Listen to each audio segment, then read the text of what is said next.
Welcome to Your Career Story podcast, a show that's designed for rock star professionals looking for that extra booster shot of confidence in their careers. Whether you're trying to get clarity on a job transition, want some work-life balance inspiration, or need a strategy to snag that promotion or raise, this podcast is for you. I'm your host, Jenna Viviano, ex-Wall Streeter turned startup junkie who now coaches hundreds of clients, empowering them to take back control of the job search and land their dream job. So sit back, grab a glass of wine, and prepare yourself for your weekly boost of career confidence.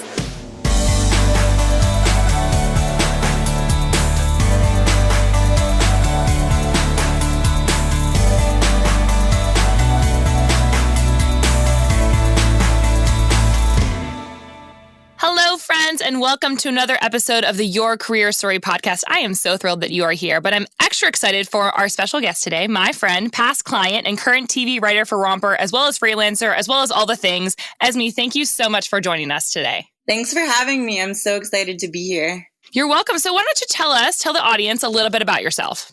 Well, I'm a writer, and I obviously love TV. And Being a TV writer probably would have to be, right? Yeah, of course. Yeah, you have to like it just a little. And I also have cerebral palsy, which is also called CP. It's a disability that's basically a stroke at birth. So I use a walker or wheelchair to get around, but cognitively and socially, I'm perfectly fine, except I'm bad at math. Which same. I'm bad at math too, which is bad for a past finance major. Oh, well, I'm not a past finance major, so that's good for everybody. Yeah, so you currently work in TV, which is a Bustle publication, correct? Yeah, Romper is a brand or company with Bustle. Awesome. So why don't you tell us a little bit about what you love to write about? So TV, what's your favorite TV show? My favorite TV show right now, oh, that's so hard. This Is Us is really good. Also, The Bold Type is about to come up, and I'm obsessed with that show. I call it like my strawberries and champagne because it's so fun. Your strawberry. I love that. Strawberries and champagne. That's wonderful. So what else do you like to do for fun? I love to like go to the theater because I'm right like 40 minutes outside of New York City. So I love theater. I don't know. I like go to dinner with my friends a lot. Like just chill. I'm a pretty chill person, so it's really easy.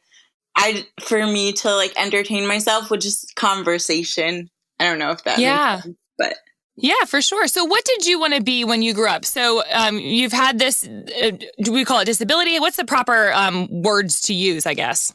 Yeah, I mean, I think the best thing to use is just to ask somebody what they prefer. And then the best thing to do is just at this point say disability or be as specific as you can. So I like wheelchair user a lot as far as terminology. And why is that? Why do you prefer that? Because I mean, on this podcast right now, I'm telling you about it because it's kind of necessary, but sometimes you don't have to be that as specific as possible. I mean, a lot of the writing that I see from people with disabilities, they explain or they over-explain, and I understand why they have to, but I just try and be as specific as I want to be at the time. Right. And sometimes I do explain more, and then sometimes I don't feel like it. Wheelchair user just feels like exactly what I am without having to over-explain to people or like get too personal if I don't want to. Totally get that. So what did you want to be when you grew up? Like when you were a little girl, what did Esme want to be? Well, I'm actually really lucky in that like I've always had a passion for writing. So there's that. But I mean, everything is a journey, right? So at one point, like I think when I was a junior in high school, I had been really good at biology. And Grey's Anatomy had just been starting, and I still watched it at that point. And so I love Grey's Anatomy. That was a part of our conversation. I feel like almost every single time we got to meet was like Grey's Anatomy. Yeah, I mean, it has a little bit to do with my career story, just a little.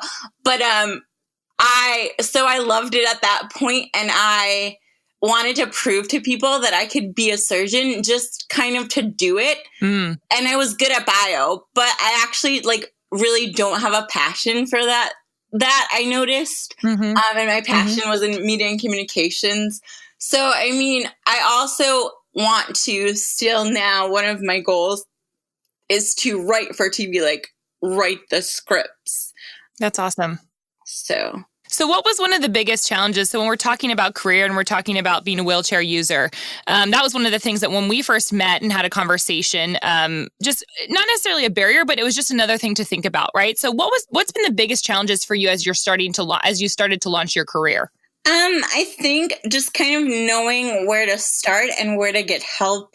Mm-hmm. And also, I mean, there are certain government programs and things that kind of restrict you financially. Like they give you services that you need that I guess technically still would need, but they restrict your like financial income. So that's kind of tricky to kind of like learn to balance that, or like when you need that, or like how to let it go, because you do become like not purpose unintentionally, you kind of become dependent on it because you become used to getting that, but it kind of restricts what you can do in your career at some point.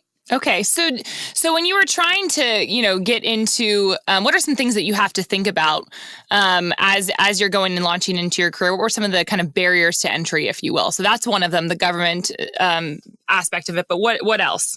I think that like when you're starting like college per se, or just even when you're thinking about your career at all, I tried to be really realistic with what I could do. And like I said, I was lucky that I had a passion for writing and that I think I'm good at it.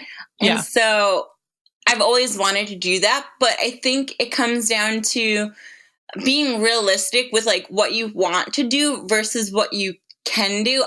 I'm not trying to say that you can't do anything that you want to, but it's just kind of makes your life easier if you anticipate the barriers that you're going to have, because discrimination is real. And so as unfortunate as this is, you kind of have to think about it. The job search process is harder for me and for people with disabilities, because especially visible disabilities, because of discrimination. So it's something that sadly you have to think about how to like put yourself in the best light in spite of that. So they have that people that you're talking like on the other side of the desk from, they can see your disability, but they have almost no excuse not to hire you. So tell me a little bit about some of the career highlights. I want to get back to that, but talk to me a little bit about some of the career highlights that you have had. We mentioned Grey's Anatomy. I'd love if you could kind of tell your story around your involvement with the show or writing about the show.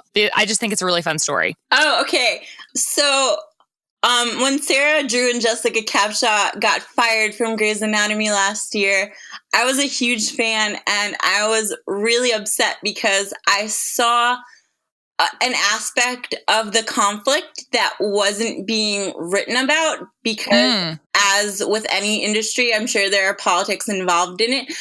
Sure. So I kind of found a way to write about it using the characters and using circumstances on the show to show how they were kind of losing a lot of feminism, or like a different kind of feminism that they don't really place a lot of importance on in the show anymore.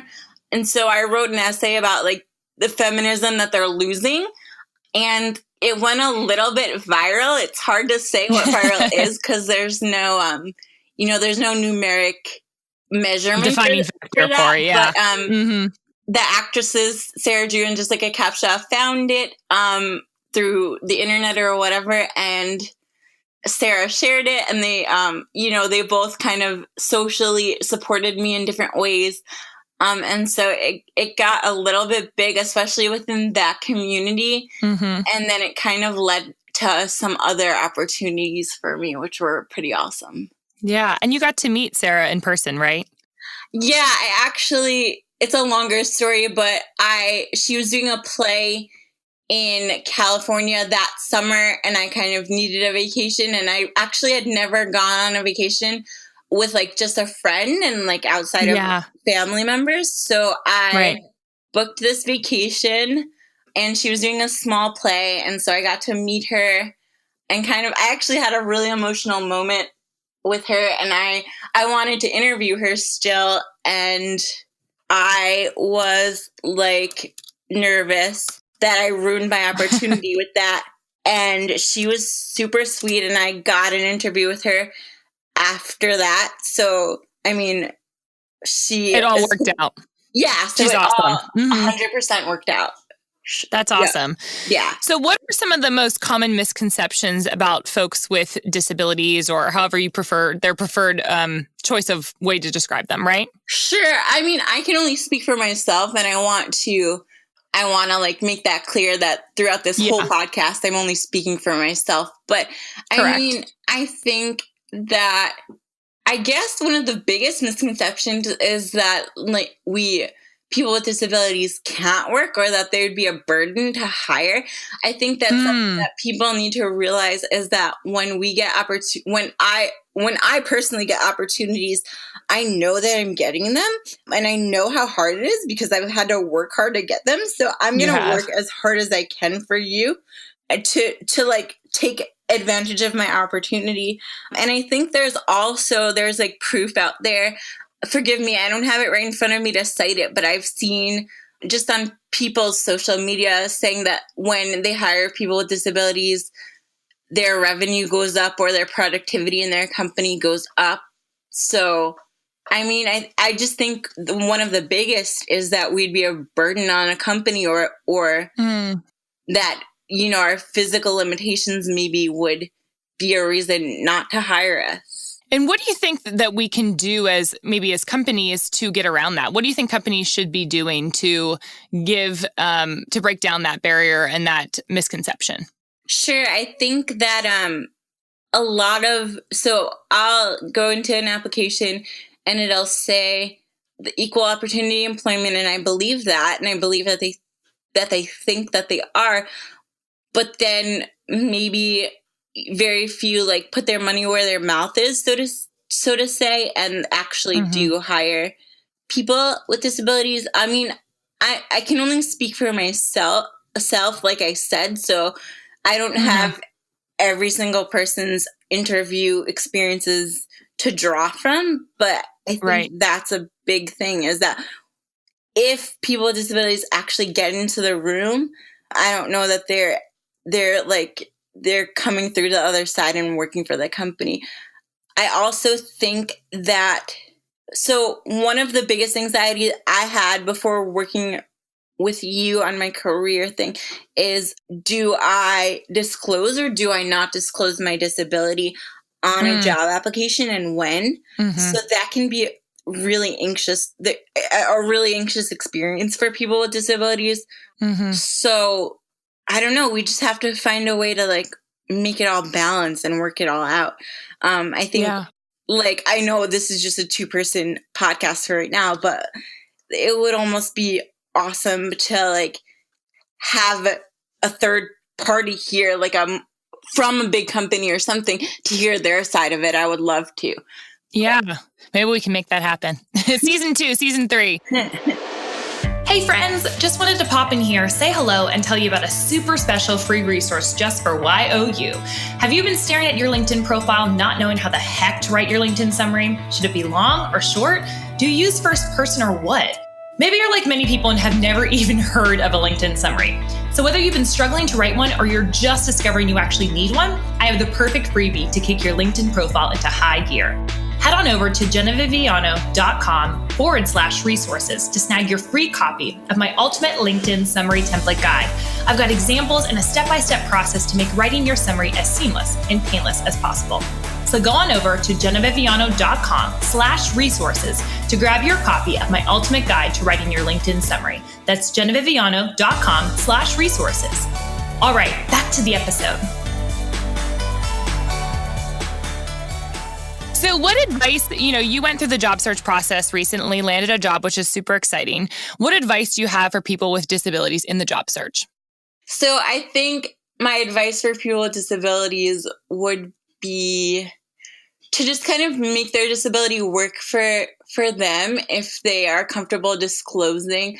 I think you kind of taught me to like bring up the elephant in the room. And like I was saying before, kind of like anticipate what what their questions or their problems are going to be around your disability, and just kind of have an answer for that. So like you're ready for anything that they have to throw at you. Yeah, I think that's when we were going through that process, I know you were nervous about, do I disclose it in the beginning? I said, you should, I mean, it's part of who you are, and and you know that there's probably going to be questions about it. Why not just be confident and bring it up? Sure. And using it to your advantage, as you had said. Sure. I also do want to say, though, just for everybody, that it's actually illegal for a job, an interviewer, to ask you about your disability within the interview. So, I mean, if you're not comfortable, that's fine. But if you are comfortable, you have to be the one to bring it up. And I think that there's a fine line with how you bring it up. Because I know I have examples of people that before they got hired, they asked about accommodations as far as like, accessible bathroom or something like that. And the school didn't have suitable ones. And so that was a problem, but they weren't hired at that point. So it wasn't something that had to be fixed. And so that might have cost them the job. I'm not saying that it definitely did or not, but there are like interesting stories like that kind of, that will make disclosing a little bit tricky. Gotcha. So how can we support individuals with disabilities throughout the work process? So I know we'd mentioned earlier, obviously hiring them. That's the first part. But what else? What else? You and I have talked a lot about this, I think. You've taught me a lot, which I've been very grateful for. So how can we support individuals with disabilities inside and outside the office? I'm not even just talking about me, but just like read their stories, read their writing that's out there, essays and things to understand it better. But then if you're an employer, just kind of like be open to accessibility modifications that might need to happen and things. And like ask, once somebody is hired, be open and ask them what they need and things like that. I mean, I'm just one person and we're just kind of talking about it from a career aspect. There's like there's a bigger political conversation here, but just kind of the more open that we can be in our conversations, the better. Yeah. So what's the best piece of career advice that you've ever gotten? And if it's from me, I mean, by all means, no, I'm teasing. The best career advice that I've ever gotten. I mean, you helped me a lot with whether or not to bring up my disability. Like I said before, my mom always says to me, sometimes you can only do what you can do, which kind of means that like your best is like, if you've done your best, like let the anxiety or try and let the anxiety fall away because that's all you can do. Other career, I mean, honestly, working with you has been an eye-opener for me too, because it's how I got like most momentum. I think that one of the things I've learned is that if you need personalized help, however you can get it, do that. Work with a career coach, kind of like put attention on yourself to learn how to best present yourself in the job search, because there are a lot of great programs or things that might work for certain people, but they weren't working for me, and they have a lot of clients maybe. And so the most individualized help that you can get, the better, especially if you're getting really frustrated.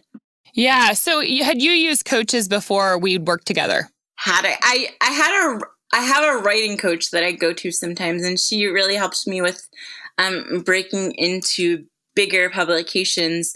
Before I did the Bustle essay, I freelanced for a regional magazine website that I basically worked with since graduate school. So I'd been doing that, but I had a hard time knowing how to break into bigger publications, and she kind of helped me with that. Okay. And then, so talk to me a little bit about, we had worked together, and what would have kept you from doing coaching prior to getting involved? Well, I mean, I think that I definitely had to save up. I mean, I hate to bring it up, but it is an issue for people with disabilities. I had to have the money to hire you. Yeah, totally.